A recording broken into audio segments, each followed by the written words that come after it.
sentado en el trono y al Cordero sea el honor, sea la gloria, sea la honra, sea el dominio, los siglos de los siglos. Poderoso Dios, poderoso Dios, poderoso Dios, mi alma clama por ti, al que está sentado en el trono y al Cordero sea el honor, sea la gloria, sea la honra, sea el dominio, los siglos de los siglos. Poderoso Dios, poderoso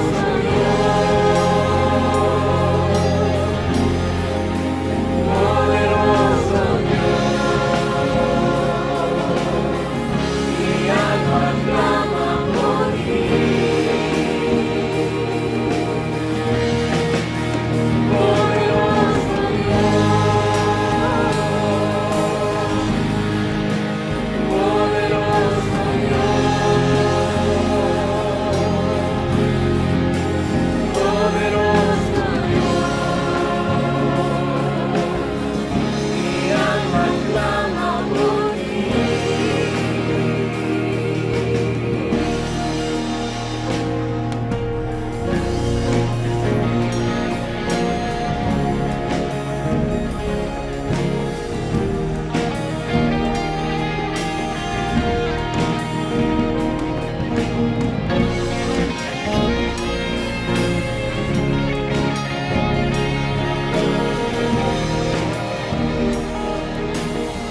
Mi alma clama por ti,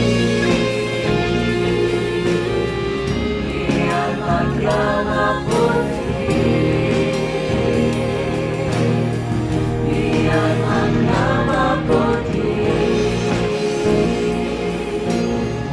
mi alma clama por ti.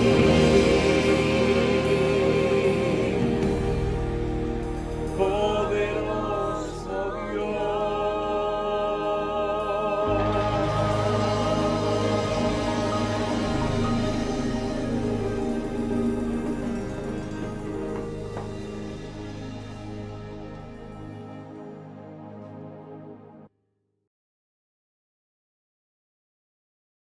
En el mundo hay miles de religiones, pero ¿crees tú que todas enseñan lo mismo?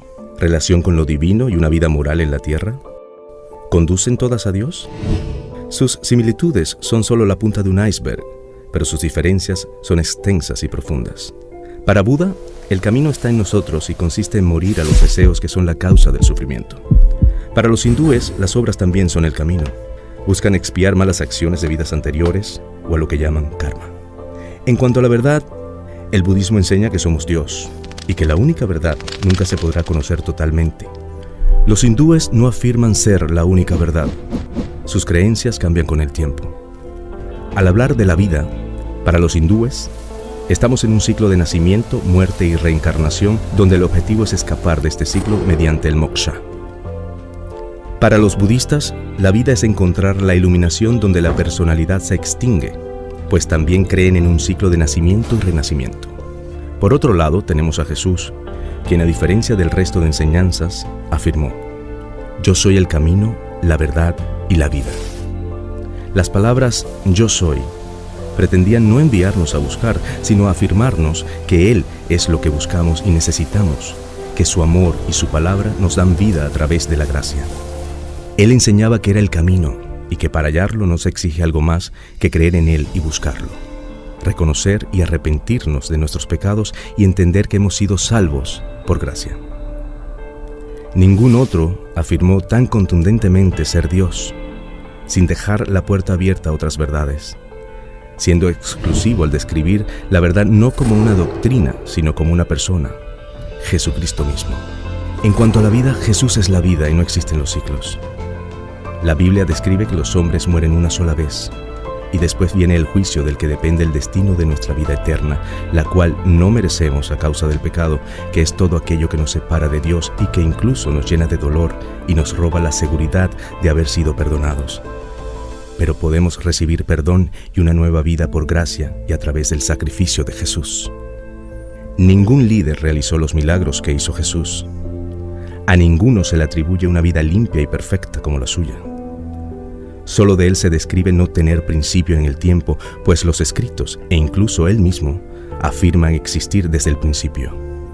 A diferencia del resto de líderes, el milagroso nacimiento de Jesús, su muerte por la humanidad y la resurrección fueron prescritos cientos y miles de años antes en aproximadamente 300 profecías.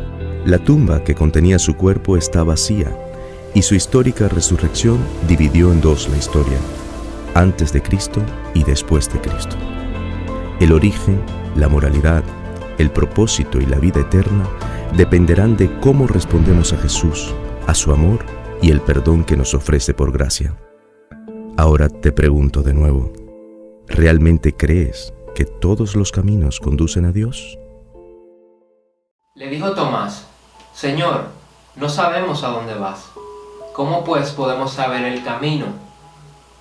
Jesús le dijo: Yo soy el camino, y la verdad, y la vida. Nadie viene al Padre, sino por mí. Dios te bendiga, amigo que me ves a través de Facebook o YouTube. Quiero decirte hoy y confirmarte que Jesús es el único camino hacia la salvación de tu alma.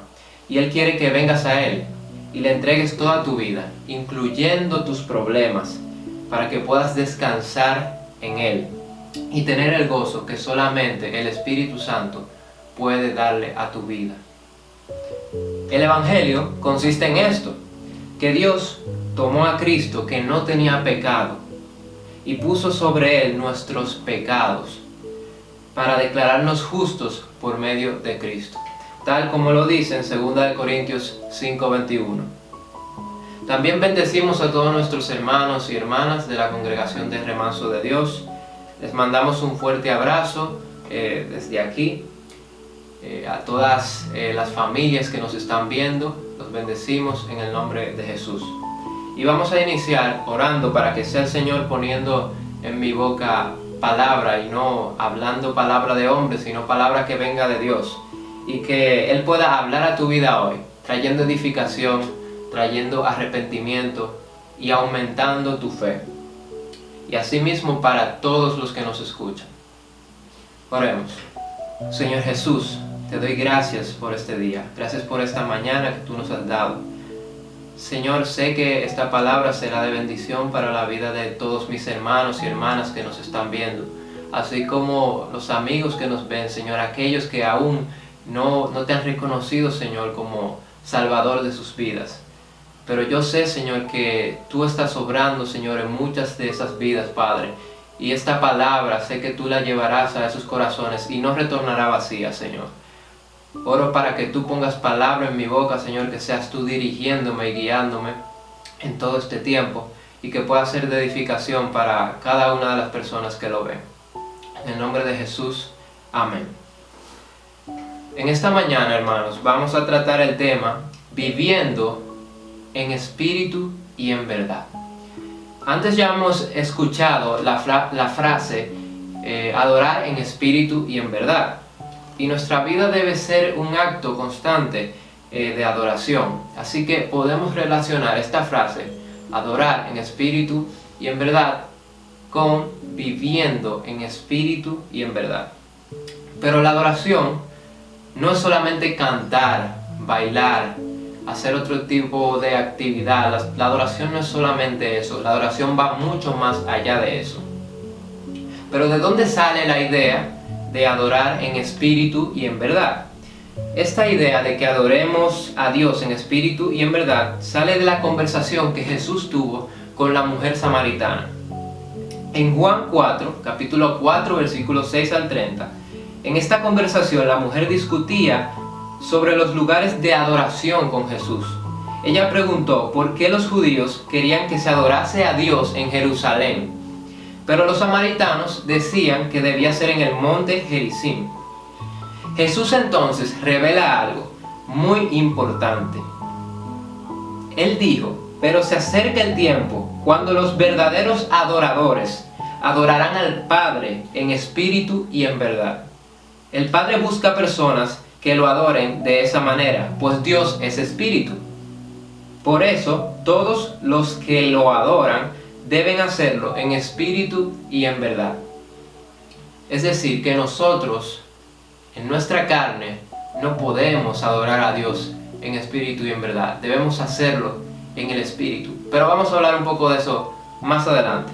Bueno, en contexto, ¿a qué se refería Jesús? La lección que Jesús le trajo a la mujer samaritana fue muy sencilla. La adoración a Dios no se debe limitar a una localización geográfica o necesariamente regulada por las provisiones temporeras de las leyes del Antiguo Testamento. Al llegar Jesús, la separación entre judío y gentil ya no existía. No era ni siquiera relevante, ni tampoco lo central en el templo, no era lo central del templo de la adoración. Cristo consiguió acceso equitativo para todos a través de Él, es decir, que todos ante Cristo somos iguales por el sacrificio que Él hizo por cada uno de nosotros.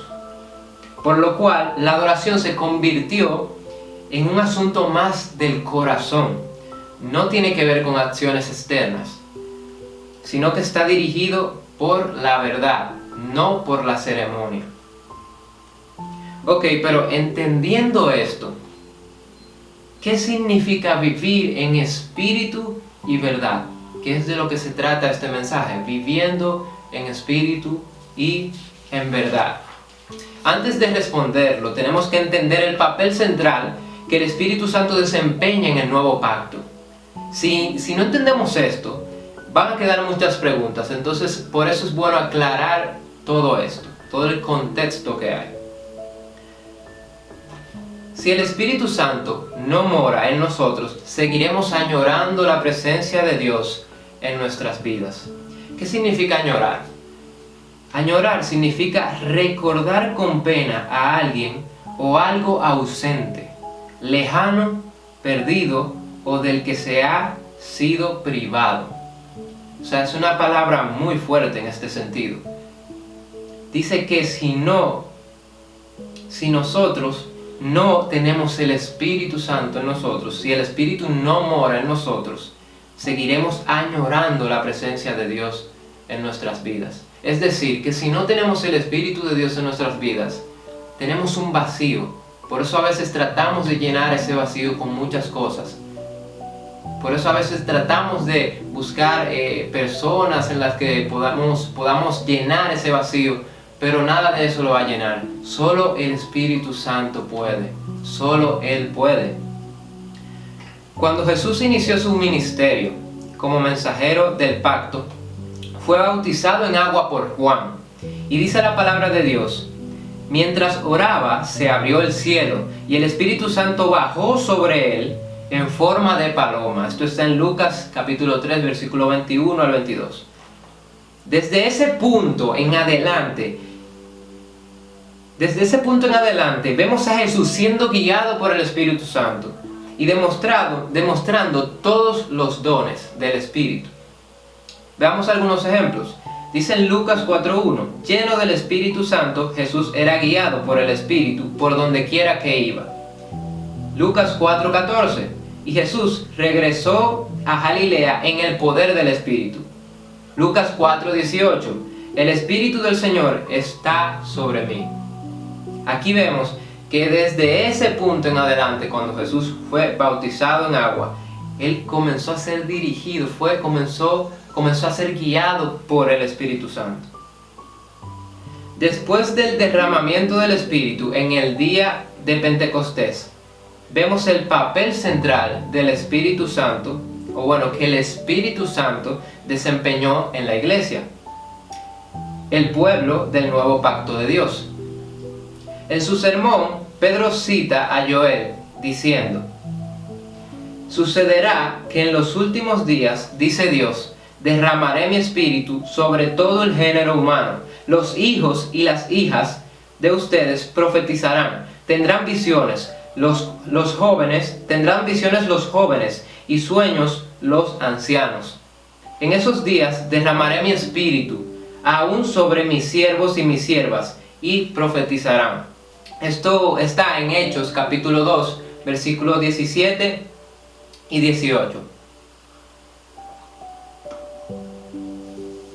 Pedro, inmediatamente sucedió el derramamiento del Espíritu en el día de Pentecostés, le dijo a la gente: arrepiéntanse y bautícense cada uno de ustedes en el nombre de Jesucristo para perdón de sus pecados, y recibirán el don del Espíritu Santo. En efecto, la promesa es para ustedes, para sus hijos y para todos los extranjeros. Es decir, para todos los que el Señor nuestro Dios quiera llamar. Hechos 2, 38 y 39. Entonces, ¿qué fue lo que pasó con Pedro después de este derramamiento del Espíritu? Algo se activó en él y comenzó a proclamar el mensaje de salvación. Inmediatamente sucedió este derramamiento. Todos comenzaron a proclamar, los que estaban ahí, a proclamar el mensaje de salvación a todas las personas. La historia de la iglesia del Nuevo Pacto es una historia de las actividades del Espíritu Santo. Veamos ejemplos. Hechos 4, versículo 31. Llenos del Espíritu Santo comenzaron a hablar la palabra de Dios sin temor alguno. Hechos 6, 3 y 8. Los diáconos estaban llenos del Espíritu Santo y hacían grandes maravillas y señales entre el pueblo. Hechos 9, 17. Ananías puso la mano sobre Saulo y este fue lleno del Espíritu Santo. Hechos 11, 28. Por el Espíritu predijeron sucesos venideros. Hechos 13, 4. El Espíritu habló a la iglesia. Hechos 9, 31. Los discípulos fueron consolados por el Espíritu. Hechos 13, 52. Fueron llenos del gozo del Espíritu Santo. Es decir, inmediatamente este derramamiento sucedió, el Espíritu Santo comenzó a tomar parte en el asunto. Y vemos cómo el Espíritu Santo los consuela. Vemos cómo el Espíritu Santo toca las vidas. Vemos también cómo el Espíritu Santo pone gozo en ellos. Por el poder del Espíritu Santo, los enfermos eran sanados, los muertos resucitaban, los demonios eran echados fuera y el poder del enemigo era quebrantado. Entonces, hermanos, la respuesta está justamente ahí. La respuesta de por qué tenemos vergüenza al hablar de Cristo en los lugares públicos o en público. También tenemos la respuesta a por qué a veces no queremos o tenemos miedo de que la gente sepa que somos cristianos. También tenemos la respuesta de por qué nos avergüenza hablarle de Jesús a un amigo. Y aunque queramos y tengamos el deseo de hacerlo, simplemente no podemos. Y eso es verdad, no podemos. Hermanos, no podremos salir a predicar, no podemos permanecer firmes frente a las filosofías de este mundo, no podemos ser luz en las tinieblas si no estamos llenos del Espíritu Santo. si no estamos en comunión con nuestro Dios, aunque queramos que Él nos hable, es imposible. Porque para tú poder ser influenciado por una persona y conocer sus pensamientos, conocer sus planes, conocer sus anhelos, tú primero debes estar con Él, pasar tiempo con Él, relacionarte con Él, tener una relación estrecha con esa persona. No podemos amar a un Dios que no conocemos. Simplemente no podremos ser cristianos relevantes si no procuramos estar llenos del Espíritu Santo. A menos que el cristiano del nuevo pacto entienda el papel del Espíritu Santo y experimente su presencia, sentirá nostalgia por el Sinaí. El Sinaí, sabemos que fue el lugar donde Dios se reunió y habló con Moisés y le dio la ley. Entonces este lugar representa la presencia de Dios. Como cristianos, si no entendemos el papel del Espíritu Santo y no experimentamos su presencia, sentiremos nostalgia por ella. Es solo cuando el Espíritu Santo mora en nosotros y nos confiere poder que Él, el Espíritu, puede escribir los principios de la ley de amor del nuevo pacto en nuestros corazones, para que tengamos una persona siempre presente que nos enseñe todas las cosas. Juan 14:26. Nos guíe a toda la verdad. Juan 16:13. Y nos testifique de Cristo. Juan 15:26. La ley del viejo pacto era externa, escrita en piedra. La ley del nuevo pacto es interna, escrita en nuestros corazones. El legislador del nuevo pacto, Jesús, está presente en nuestros corazones por medio del Espíritu Santo. El que me ama obedecerá mi palabra, y mi Padre le amará, y haremos nuestra vivienda en él.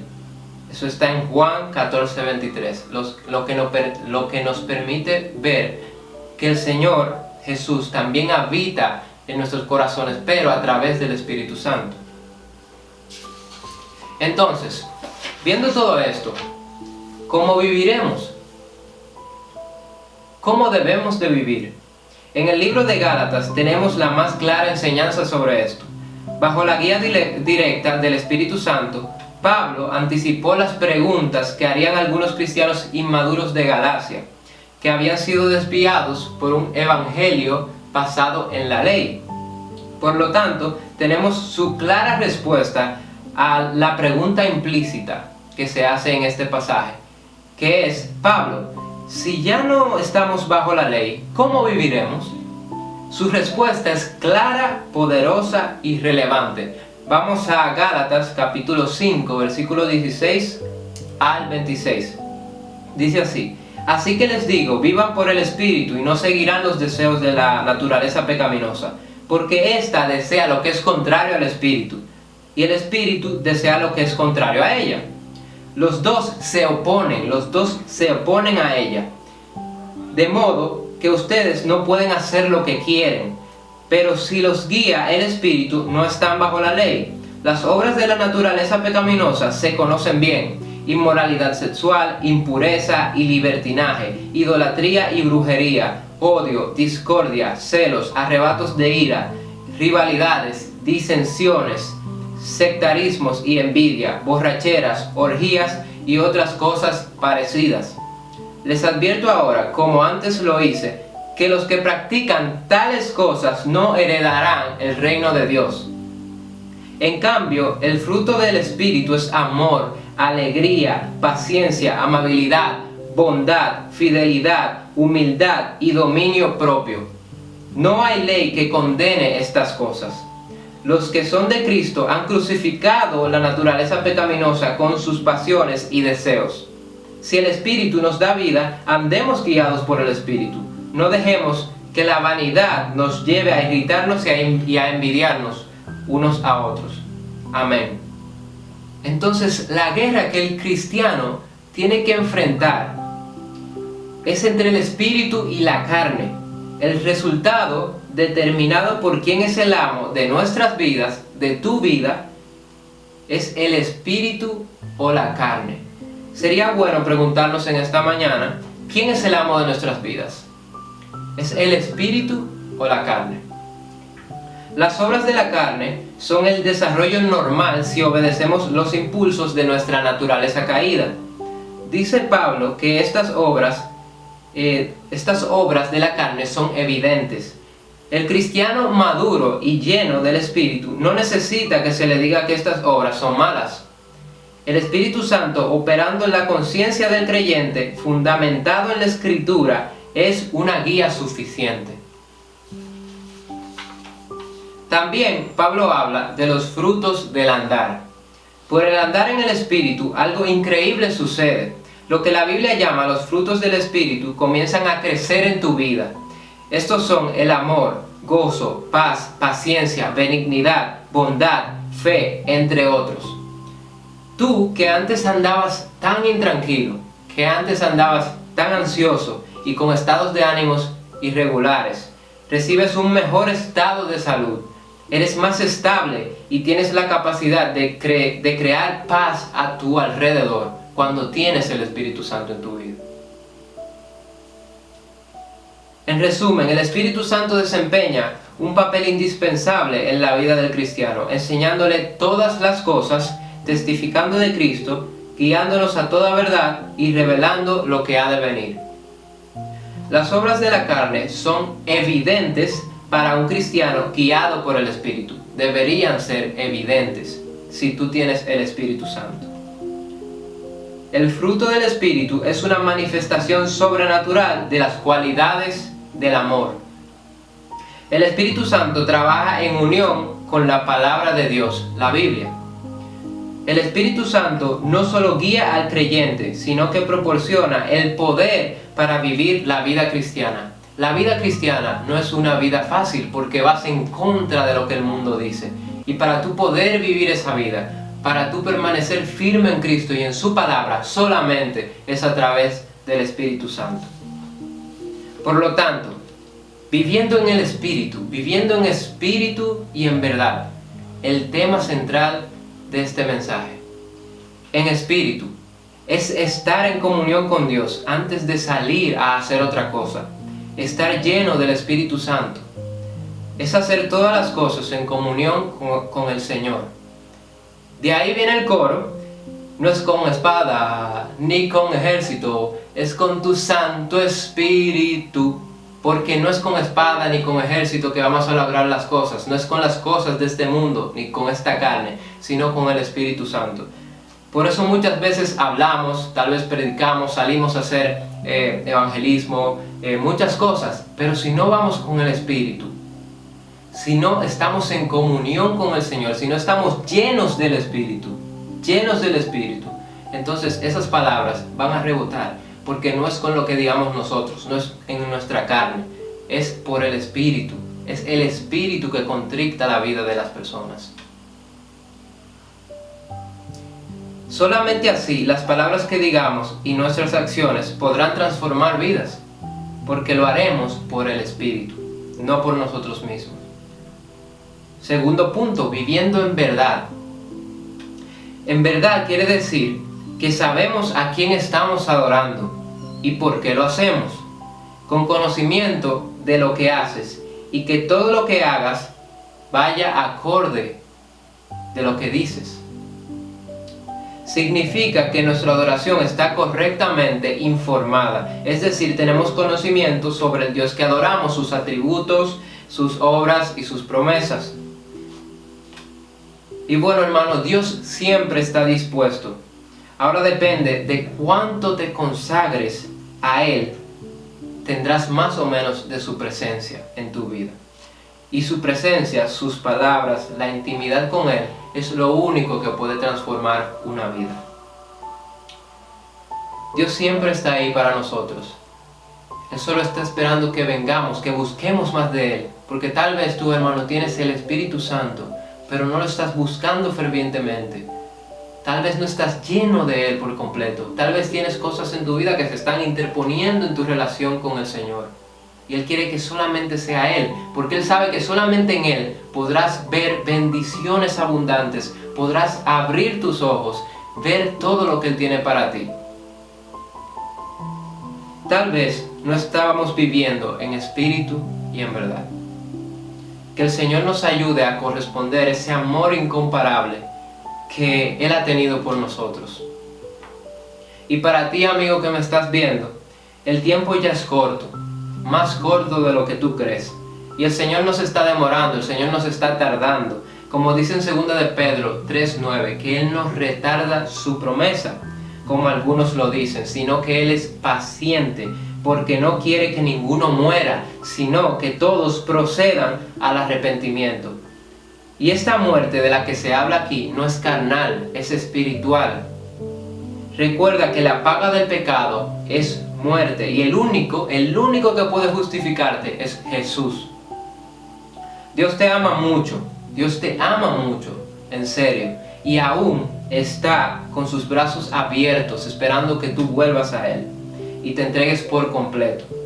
Y créeme, hermano, créeme, amigo, que Él hará cosas grandes contigo, porque Él hace todas las cosas nuevas. Que el Señor te bendiga mucho y que a través de este mensaje puedas ver todo lo que el Señor tiene para ti, que si te consagras a Él, que si vives en el Espíritu, que si vives en verdad, realmente vas a poder experimentar la presencia de Dios, que es lo más grande, lo más perfecto, lo más inigualable que hay en esta vida. Entonces no desperdiciemos nuestro tiempo. Si eres cristiano, seamos cristianos relevantes. Esta palabra, primeramente que todo, me impactó a mí, está transformando mi vida y así mismo quiero que transforme la tuya. Espero que haya sido de bendición y de edificación para ti que me ves. Que Dios te bendiga mucho. La Iglesia Remanso de Dios se sostiene y predica el Evangelio de Jesucristo gracias a Dios y a tus ofrendas. Realizamos eventos, conferencias, talleres, actividades y diferentes programas para dar a conocer el mensaje de salvación y el poder de Jesús, transformando y edificando vidas de mujeres, hombres, jóvenes y niños en diferentes comunidades. ¿A dónde van tus ofrendas y donaciones? Aunque no puedas llevar la palabra personalmente a todas partes, de esta forma lo estás haciendo, colaborando con la obra de Cristo en diferentes partes de la República Dominicana. Con tus ofrendas y donaciones estás sembrando y siendo parte de lo que Dios está haciendo hoy. De esta manera ayudas a llevar esperanza donde no la hay y gozo donde hay tristeza, brindándole a las personas una oportunidad de conocer a Jesús, aquel que provee para ti y para mí. Puedes hacer tus ofrendas o donaciones desde donde estés.